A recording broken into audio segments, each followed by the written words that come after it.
A few years back, my wife and I always made plans every spring, every fall, to buy a whole bunch of bags of mulch for our garden, our planter beds, our tree rings and whatnot, everything else around the property. Then it dawned on us that this expense wasn't necessary at all. We already had a ton of free mulch available to us at any point in time, right in front of our face, right under our nose. And since I'm a lawn guy and a garden guy, I get excited about this stuff. And as I thought about sharing this with you, I decided that I should actually ask my friend Robert Palmer. He runs Turf Therapy. He's a prominent lawn and garden creator. He creates lawn content and garden content. I asked Rob, can we just use our regular old fresh grass clippings as mulch around our plants? If so, why and how?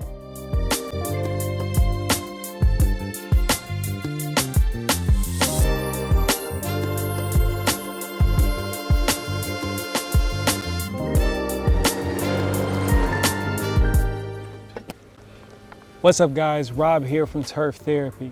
So the three main uses of mulching would be to conserve water, regulate your soil temperatures, and in some cases, a natural weed barrier. Now, fresh grass clippings is a perfect choice when using them in your landscape or in your garden bed.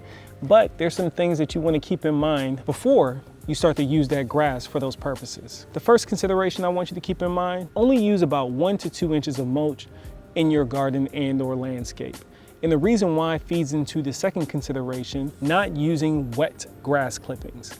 Now, those two things go hand in hand because if you use too much grass in an area, or if you're using wet grass clippings as mulch in an area, what you're creating is an anaerobic environment.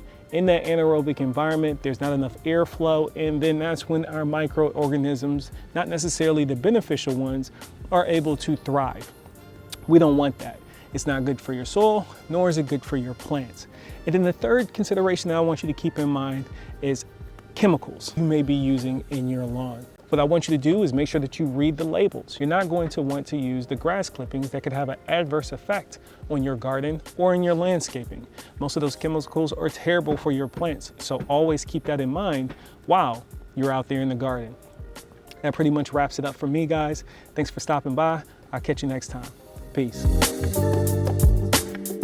All right, I seriously love watching Rob. His channel is fantastic. I've gone ahead and linked to his channel down in the description below. Make sure to take a look at it. His lawn is insane, and the container plants he grows really shows his green thumb. But I also understand that not everybody needs the volume of mulch that a lawn can produce over the course of a season. And for people like that, I decided to go ahead and ask my friend Tony. He runs Simplified Gardening, a dedicated gardening channel. I asked him to explain how we can use the excess grass clippings and turn them into usable, viable compost that we can use all around our property. So here's your choice. You can watch the video that Tony made by clicking the frame right up in here. Or alternatively, you can watch this video way down here, presented by Princess Cut Lawn Care, who's outlined your best recycling options. Those options for people who don't really want to do the composting work themselves.